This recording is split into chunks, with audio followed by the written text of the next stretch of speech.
Hi hello வணக்கம் and welcome to Agnes creations. இன்றைக்கி நம்ம சேனலில் நம்ம பார்க்க போகிறது ஒரு சூப்பரான லஞ்ச் பாக்ஸ் ரெசிபி. தொடர்ந்து நம்ம சேனலில் நிறைய லஞ்ச் பாக்ஸ் ரெசிபி பார்க்க போகிறோம். ஃபஸ்ட் நம்ம பார்க்க போகிறது ஒரு மின்ட் ரைஸ். ஃபஸ்ட்டு ஒரு ஜார் எடுத்துகிட்டு ஒரு பச்சை மிளகாவும் 2 துண்டு இஞ்சியும் சேர்த்துக்கோங்க. கூடவே கொஞ்சமாக புளி சேர்த்துக்கோங்க. புளி நிறைய சேர்த்துக்கிட்டா சாதம் நல்லா இருக்காது, ஸோ கொஞ்சமாக சேர்த்துக்கிட்டா போதும். 2 டேபிள் ஸ்பூன் அளவு துருவன தேங்காய், கொஞ்சம் உப்பு சேர்த்து இதை லைட்டாக வந்து நம்ம அரைச்சிக்கலாம்.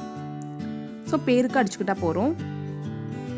இது கூட நம்ம நல்லா வாஷ் பண்ண புதினாவை ஒரு 2 கை அளவு சேர்த்து இதை வந்து கொஞ்சமாக தண்ணீர் விட்டு நம்ம நைஸ் பேஸ்ட்டாக நம்ம இதை அரைச்சிக்க போகிறோம்.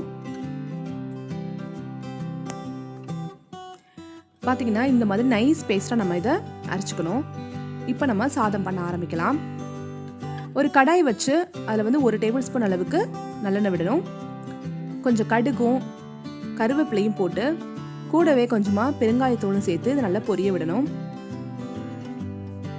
இது நல்லா பொரிஞ்சதுக்கு அப்புறமா நம்ம ஏற்கனவே அரைச்சி வச்சிருக்க அந்த புதினா பேஸ்ட்டையும் நம்ம சேர்த்துக்கலாம். புதினா வந்து நம்ம ஏற்கனவே வதக்கலை அப்படிங்கிறதுனால அதோட பச்சை வாசனை போகிற வரைக்கும் நல்லா வதக்கணும். கொஞ்சம் கூட இந்த மசாலாவில் வந்து தண்ணியே இருக்கக்கூடாது.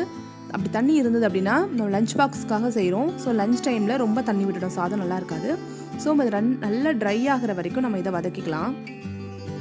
தேவையான அளவு உப்பு சேர்த்துக்கலாம்.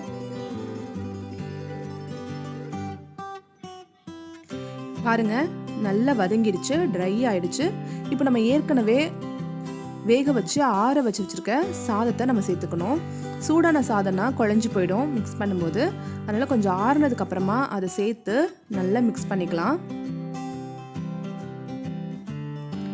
பார்த்தீங்கன்னா சாதத்தை நல்லா மிக்ஸ் பண்ணியாச்சு.